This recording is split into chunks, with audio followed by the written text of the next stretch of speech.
Sa ngalan ng Ama, ng Anak, at ng Espiritu Santo, Amen. sumainyo ang Panginoon. At sumaiyo rin. Mga kapatid, halinan dumulog sa banalahapag ng Panginoon. At upang tayo maging marapat makibahagi sa ating pagdiriwang, aminin natin ang ating mga kasalanan. Inaamin ko sa makapangyarihang Diyos at sa inyo mga kapatid, na lubha akong nagkasala sa isip, sa salita at sa gawa, at sa aking pagkukulang. Kaya isinasamo ko sa mahal na Birheng Maria, sa lahat ng mga anghel at mga banal, at sa inyo mga kapatid na ako'y panalangin sa Panginoong ating Diyos. Kaawaan tayo na makapangyarihang Diyos, patawarin tayo sa ating mga kasalanan, at patnubayan tayo hanggang sa buhay na walang hanggan. Amen. Amen.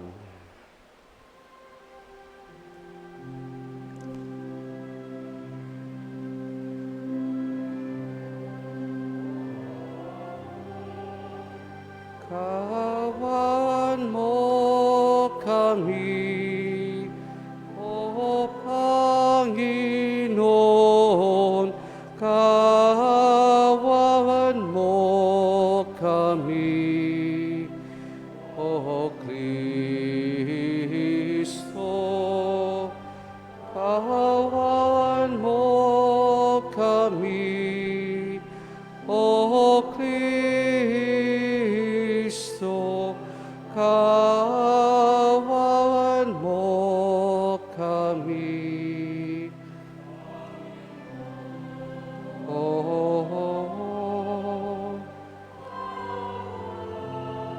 Kawan mo kami.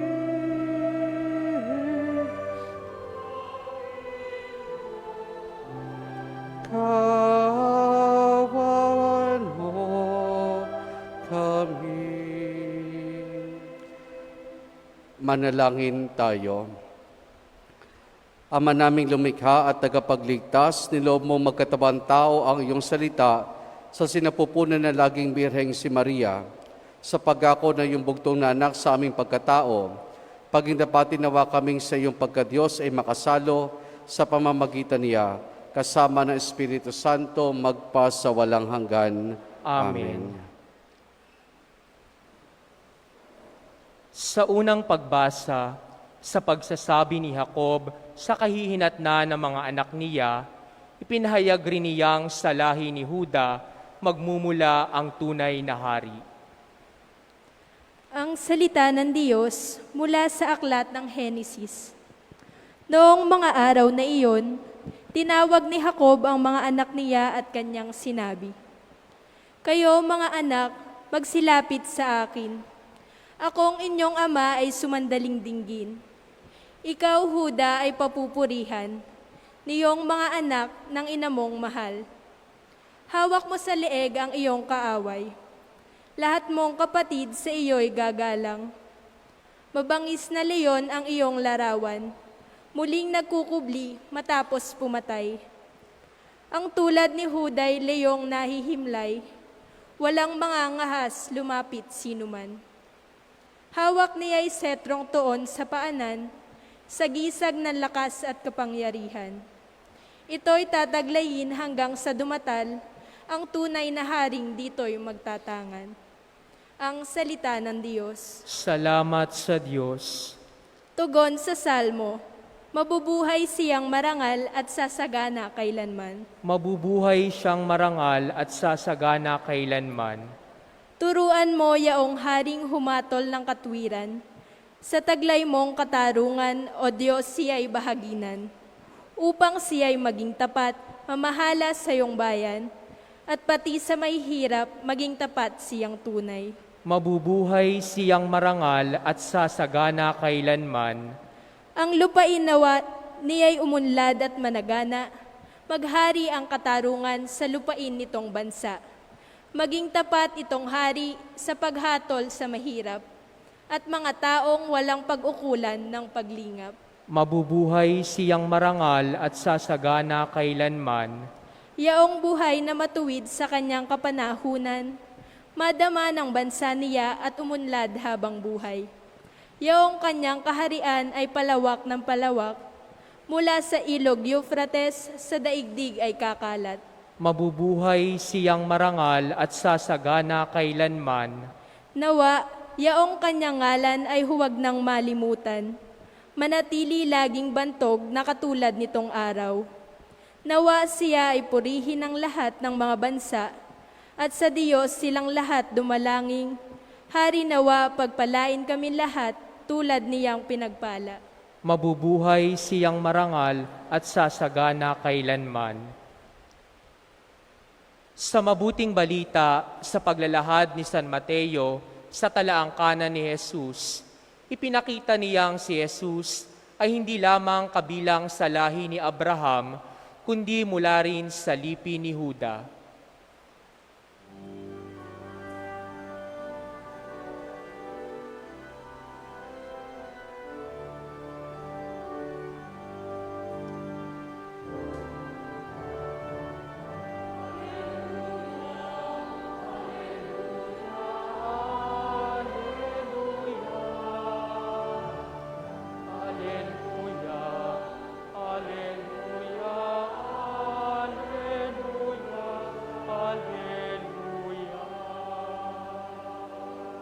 Karunungan ng may kapal, ihayag mo sa palana.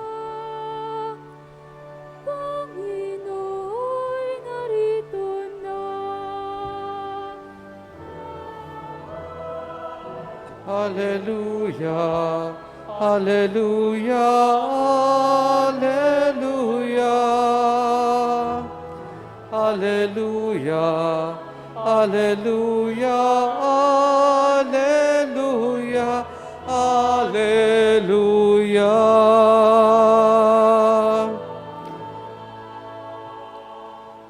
Sumainyo ang Panginoon. At sumaiyo rin. Ang simulan ng mabuting balita ng Panginoon ayon kay San Mateo. Papuri sa iyo, Panginoon. Ito ang lahi ni Jesucristo na mula sa angkan ni David na mula naman sa lahi ni Abraham. Si Abraham ang ama ni Isaac, si Isaac ang ama ni Jacob na ama ni Juda at ng kanyang mga kapatid. Naging anak naman ni Juda kay Tamar sina Fares at Sara. Si Fares ang ama ni Esrom at si Esrom ang ama ni Aram.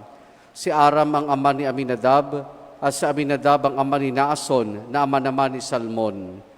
Naging anak ni Salmon kay Rahab si Booz at naging anak naman ni Booz kay Ruth si Obed. Si Obed ang ama ni Jesse na ama ni Haring David. Naging anak ni David si Solomon sa dating asawa ni Urias. Si Solomon ang ama ni Roboam, si Roboam ang ama ni Abias at si Abias ang ama ni Asa. Si Asa ang ama ni Josaphat at si Josaphat ang ama ni Joram na siya namang ama ni Ozias. Itong si Ozias ang ama ni Jotam na ama ni Akas.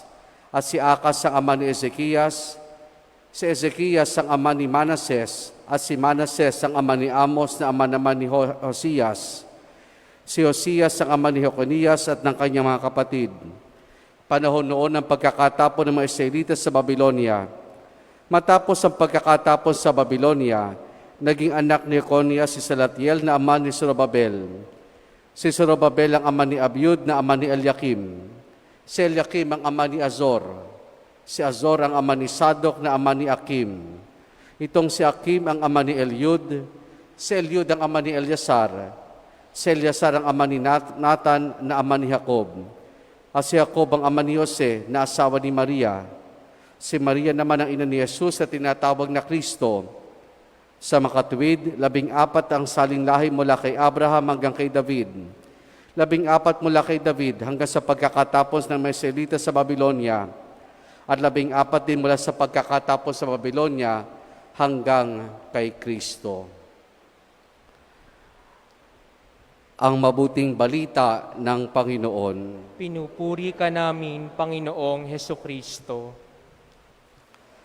Magandang gabi po sa ating lahat. Ikalawang araw ng Misa de Gallo, 17 ng Disyembre. Mga kapatid, kung ating pagtutuunan ng pansin ang mga pagbasa ng Ebanghelyo mula sa araw na ito hanggang sa 24 ng Disyembre, ay ating matutunghayan ang mga kaganapan bago ang kapanganakan ng ating Panginoong Jesucristo. Nandun ang kwento ni Maria at Jose na kanyang magulang, ni Elizabeth at ni Zacarias, at sa kauli-ulihan ay si Juan Bautista. Ngayon, bakit inilahad ni San Mateo sa kanyang ebanghelyo sa simula ng kanyang mabuting balita ang talaangkanan ng ating Panginoon? Isang dahilan dito ay upang ipakita kung paanong si Jesus na anak ng Diyos ay pumasok sa kasaysayan nating mga tao.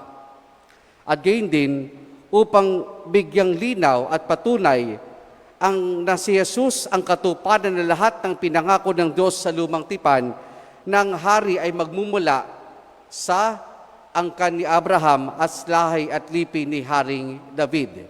Siya yung magiging tagapagligtas. Kaya nga sa ating unang pagbasa mula po sa aklat ng Henesis, ay ating natunghayan dito yung pagibigay ng pagpapala, ng blessing ni Jacob sa kanyang 12 anak.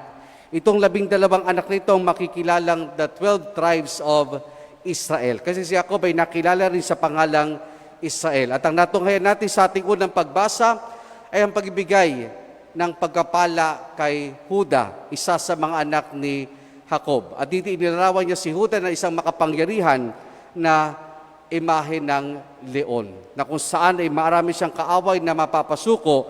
At mula sa lipi ni Huda ay dito iusbong ang isang dakilang hari. At ang hari ito ay maghahari magpakailanman. Nung una, ang nasa isip ng mga Hudyo, ng mga Israelita, na tinutukoy dito ni Jacob, walang iba kundi si Haring David. Kasi nga si Haring David ang kinikilalang pinakadakilang hari ng bayan ng Israel. Pero hindi pala si Haring David. Dahil ang lahat ng ito ay patungkol, lahat ng sinaad sa lumang tipan ay patungkol kanino? Sa ating Panginoong Jesucristo. Kung kahit dito makikita natin na andun yung katuparan na magmumula sa lahi ni Abraham, sa lipi ni Huda, sa lipi ni Haring David, ang tagapagligtas. Ngayon, kung babalikan po natin ang talaangkanan ng ating Panginoon, maraming tayong pangalan na napakinggan. Maraming pangalan tayo mga napakinggan. Karamihan ay mga lalaki at dapat lamang ang binanggit na pangalan ng babae. Samot-sari ang bumubuo sa talaangkanan ng ating Panginoon. Merong mga hari, merong mga karaniwang tao. Merong mga mabubuti at meron din namang makasalanan. Sa katunayan, kung titignan natin ang ilan sa mga tao dito, ay talagang malaking pagkakasala. Halimbawa si Haring David, naging malaking kanyang pagkakasala sa Diyos sa kawalan niyang katapatan. Dahil isang kasalanan niya ay kinuha niyang asawa ni Urias na si Bathsheba. Si Abraham, ang naging kasalanan niya, ang pagsisinungaling niya parati na tinatago niya ang kanyang asawa na bilang kanyang kapatid. Kapag tinatanong siya kung sino si Sarah, ang madalas sinasabi niya ay kapatid lamang niya ito, sabihin niya na ito ay kanyang asawa. Kaya sabot-sari ang talaangkanan, na bumubuo ng talaangkanan ng Panginoon ng lahi ng ating Panginoon. Pero bagamat ganon ang lahi ng Panginoon, dito pinili ng Diyos na pumasok ang kanyang anak na si Jesus. Ngayon, anong pinapaiwatig dito sa atin? Sa ating buhay, mga kapatid, hindi na ganon kahalaga kung saang lahi o anong pamilya tayo nagmula. Hindi mahalaga kung tayo man ay mayaman o mahirap. Hindi mahalaga kung tayo man ay nanggaling sa isang pamilyang buo o sa isang pamilyang nagkawatak-watak. Alam niyo kung anong mahalaga? Ang ugali natin, ang pagkatao natin, kung paano tayo gumagawa ng mabuti. Yun ang mahalaga, ang pagkatao, ang ugali na pinamamalas natin sa ating kapwa. At ito yung magandang makikita natin kina Jose, Maria at Jesus. Na sa likod ng ganitong tala ang kanan nila, pinili nila ang maging mabuti. Pinili nila ang maging mabuti. Sa pamamagitan ng pagsunod sa kalooban ng Diyos. Yan ang matutunghayan natin sa mga susunod na araw kung paano ipinamalas si Jose ni Maria ang kanilang kabutihan sa pamamagitan ng pagsunod sa kalooban ng Diyos. Ang maging mabuti. Magandang paalaala sa atin ito, mga kapatid, sapagkat maraming pagkakataon sa ating buhay, nakakalimutan nating maging mabuti. Maraming pagkakataon sa ating buhay, nakakalimutan na nating maging mabuti. Anong dahilan? Kaya mas pinipili natin maging mahusay, mas pinipili natin maging magaling. Instead of being good, we'd rather choose to be the best or be better. Kaya nga hindi nakapagtataka, halimbawa po, kapag tayo pupunta sa isang kainan at hindi tayo pamilyar doon sa mga nasa menu, anong kagad tinatanong natin sa waiter? Ano ang inyong best seller? Hindi natin tinatanong kung ano yung masarap, kung ano yung masarap, kundi tinatanong natin ano yung best seller. Kasi nagusto natin kung ano yung best, kung ano yung pinaka. Pero yun nga, sabi nga sa isang pelikula, sa pagnanais natin na maging mahusay, sa pagnanais natin maging magaling, nakakalimutan natin maging mabuti. Sa pagnanais natin maging mahusay, sa pagnanais natin maging pinakamagaling, nakakalimutan na natin maging mabuti. Na kung titignan, mas challenging ang maging mabuti. Bakit?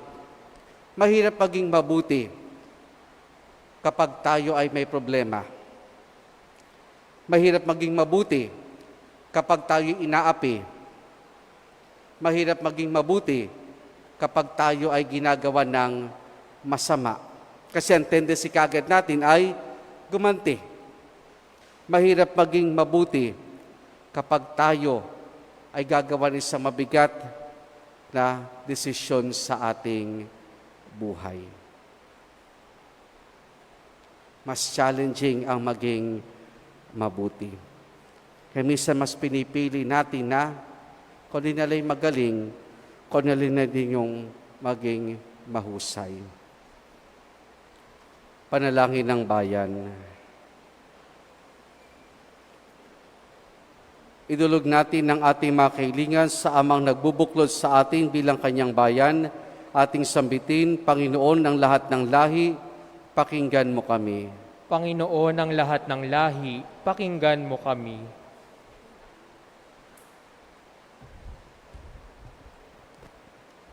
Para sa simbahan, upang magkaakbay na maglakbay sa pananampalataya ang lahat, manalangin tayo sa Panginoon. Panginoon ng lahat ng lahi, pakinggan mo kami. Para sa mga naligaw ng landas, nangungulila, nababagabag at itinakwil, upang makatagpo sila ng pag-asa sa bayan ng Diyos, manalangin tayo sa Panginoon. Panginoon ng lahat ng lahi, pakinggan mo kami. Para sa mga may sakit at nagdurusa, upang ituring nila ang mga ito bilang daan ng kabanalan, manalangin tayo sa Panginoon. Panginoon ng lahat ng lahi, pakinggan mo kami.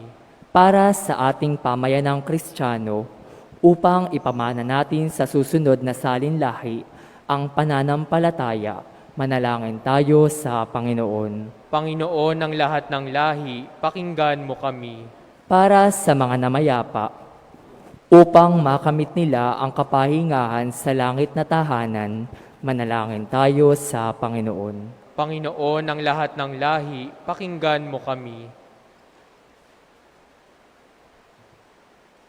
Sama rin natin sa ating pananalangin sa misang itong pasasalamat ni Erwin at Winnie Calison at pamilya, Bill Galang at Jervin Roque at pamilya, Kaya hindi patuloy natin dalangin ang natatayang kahilingan ni na Kaiden Zachary Cruz at Blanca Beatriz Cervantes para sa mga nagdiriwan ng kanilang kaarawan na sina Olympia Sebastian at Lance Ashley Cariaga at para sa kapayapaan ng kaluluwa ni na Orlando Regalado, Pablo, Cirilo, Alberto, Zeus, Felicissima, Penny, Natividad, Jason, Felicissima, Sofronio at Regina.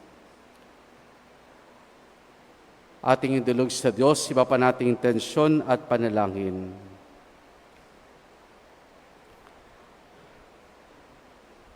Amang maawain, pakinggan mo ang panalangin namin upang sa iyong awat biyaya, madagdagan pa ang nabibilang sa iyong bayang hinirang sa pamamagitan ni Jesus na aming Panginoon, magpasawalang hanggan. Amen. Amen.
Manalangin kayo mga kapatido, pangampagain natin ay kalugdan ng Diyos amang makapangyarihan. Tanggapin nawa ng Panginoon itong paghahain sa iyong mga kamay, sa kapurihan niya at karangalan, sa ating kapakinabangan at sa buong sambayanan niyang banal.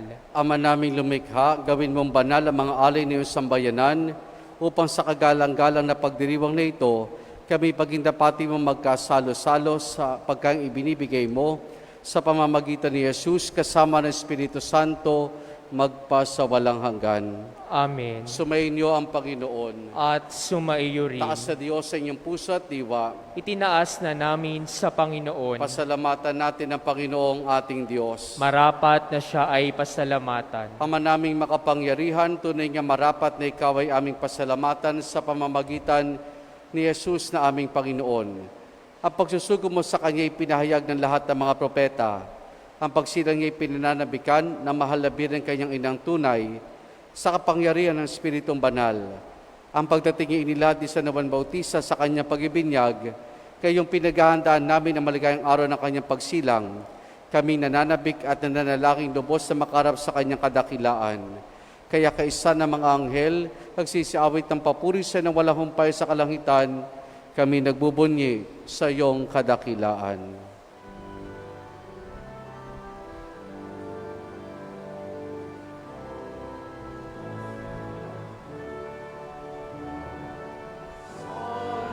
Santo, Santo, Santo,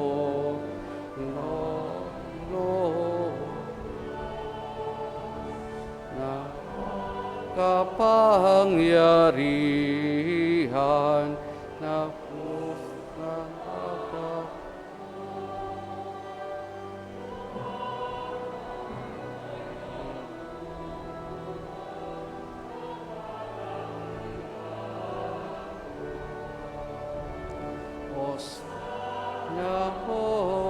Hosana sa kahit tasan.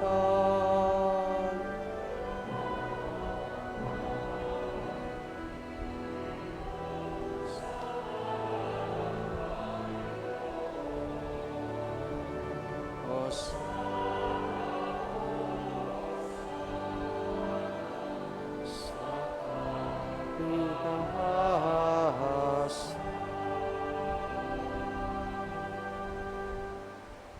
Ama naming banal, ikaw ang bukal ng tanang kabanalan.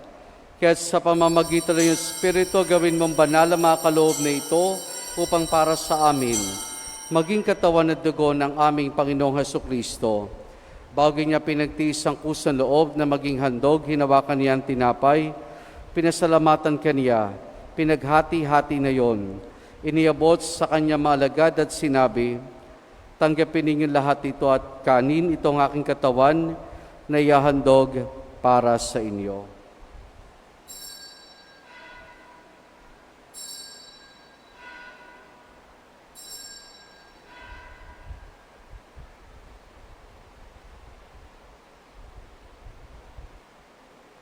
Gayun din naman na matapos ang hapunan, hinawakan niya ang kalis.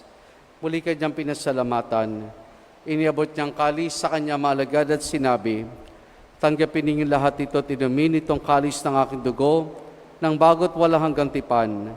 Ang aking dugo na ibubuhos para sa inyo at para sa lahat sa kapagpapatawad ng mga kasalanan. Gawin ninyo ito sa pag-alaala sa akin.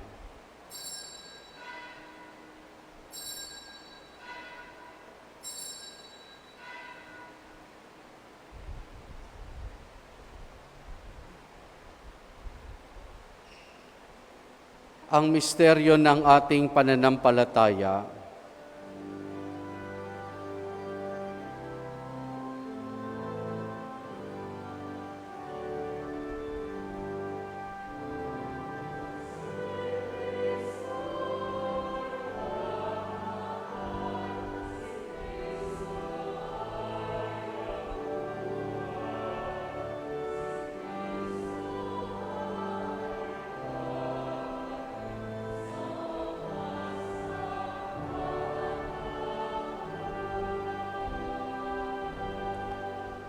Ama, ginagawa namin ngayon ang pag-alaala sa pagkamatay at muling pagkabuhay ng iyong anak, kahit inialay namin sa iyo ang tinapay na nagbibigay buhay at ang kalis na kakaloob ng kaligtasan. Kami nagpapasalamat dahil kami minarapat at tumayo sa harap mo para maglingkod sa iyo. Isinasamo namin kaming magsasalo-salo sa katawan at dugo ni Kristo ay mabuklod sa pagkakaisa sa pamamagitan ng Espiritu Santo. Ama, lingapin mo ang simbahan laganap sa buong daigdig. Puspusin mo kami sa pag-ibig kaysa ni Francisco naming Papa at ni Dennis aming Obispo at ng Tanang Kaparian. Alalahanin mo rin ang mga kapatid naming nahimlay na may pag-asang sila'y muling mabubuhay, gayon din ang lahat ng mga pumanaw at mga kaluluwa sa purgatorio. Kaawan mo sila at patuloyin sa iyong kaliwanagan. Kaawan mo at pagindapati kaming lahat na makasalo sa iyong buhay na walang wakas. Kaisa ng mahal na Birheng Maria na Ina ng Diyos, ang kanyang kabiyak ng puso, si San Jose, kaisa ng mga apostol ni San Juan Bautista, at ang lahat ng mga banal na namuhay dito sa daigdig ng kalugod-lugod sa iyo, may pagdiwanawa namin ang pagpupuri sa kararangal mo sa pamamagitan ng iyong anak na aming Panginoong Hesukristo. Sa pamamagitan ni Kristo, kasama niya at sa Kanya, ang lahat ng parangal papuri sa iyo, Diyos amang makapangyarihan, kasama ng Espiritu Santo, magpa sa walang hanggan.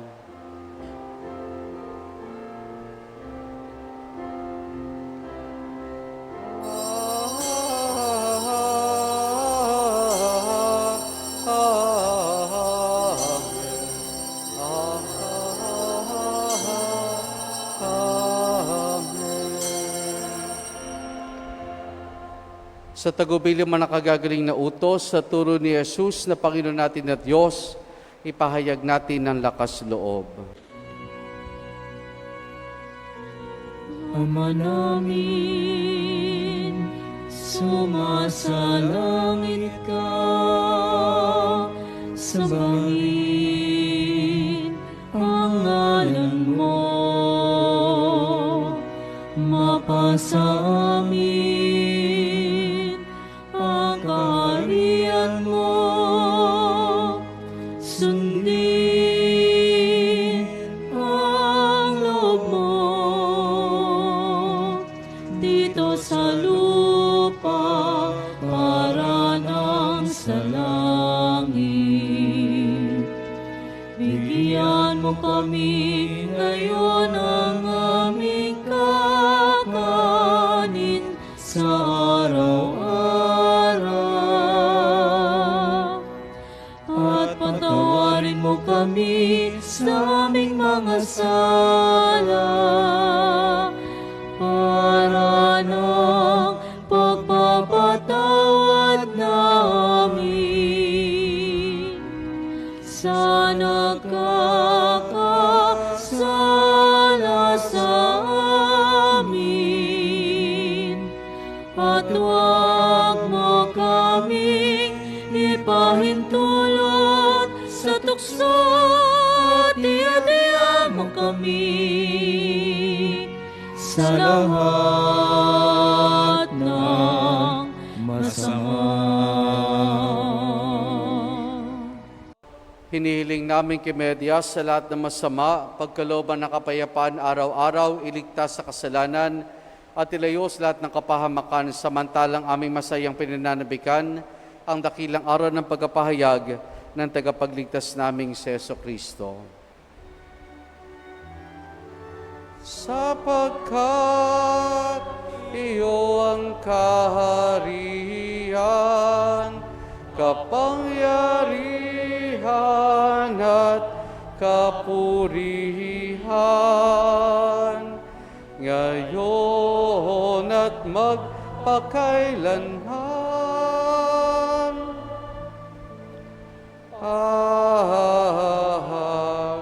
Amen. Panginoong Jesucristo, sinabi mo sa mga apostol, kapayapaan na iniwan ko sa inyo, ang aking kapayapaan na ibinibigay ko sa inyo. Tunghayan mong aming pananampalataya at huwag ang aming mga pagkakasala. Pagkalooban mo kami ng kapayapaan at pagkakaisa ayon sa iyong kalooban, kasama ng Espiritu Santo magpa sa walang hanggan. Amen. Ang kapayapaan ng Panginoon ay lagi nawang sumainyo. At sumaiyo rin. Mga kapatid, maghangad at magbahagi tayo ng kapayapaan ni Jesus sa isa't isa. Peace be with you po.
Narito si Jesus, ang kordero ng Diyos. Siya nagali sa mga kasalanan ng sanlibutan. Mapalad ang mga inaaniyahan niya makiisa sa kanyang banal na piging. Panginoon, hindi ako karapat-dapat na magpatuloy sa iyo, ngunit sa isang salita mo lamang ay gagaling na ako.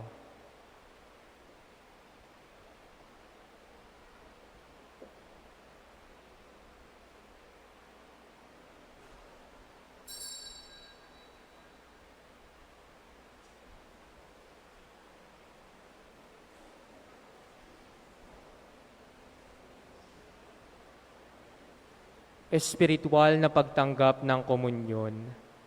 Panginoong Hesus, ako ay naniniwala na ikaw ay nasa kabanal-banalang sakramento. Iniibig kita ng higit sa lahat at minimithi kong tanggapin ka sa aking kaluluwa, sapagkat sa mga sandaling ito'y hindi kita matatanggap sa sakramento. Tumuloy ka sa Espiritu sa aking puso. Niyayakap kita na parabagang naririto ka na at iniaalay ko ng buong buo ang aking sarili sa iyo. Huwag mong hayaang mawalay ako sa iyo. Amen.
Manalangin tayo. Ama naming mapagmahal, kaming pinapagsalo mo sa iyong piging na ay pag-alabin nawa ng iyong Espiritu sa pananabik na magdiwanag sa piling na dumarating na si Kristo na namamagitan kasama ng Espiritu Santo magpasawalang hanggan. Amen. Sumainyo ang Panginoon At sumaiyo rin. at pagpalain tayong lahat ng mabutit mapagmahal na Diyos Ama, Anak at Espiritu Santo. Amen. Naialin na natin ang pagdiriwan ng banal na misa, humayo tayo at piliing maging mabuti. Salamat sa Diyos. Purihin natin ang ating Panginoon.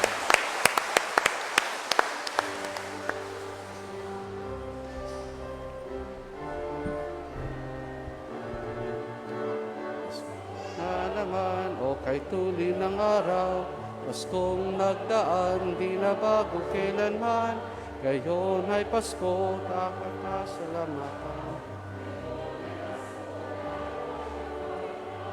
Pasko, Pasko, Pasko na namang muli,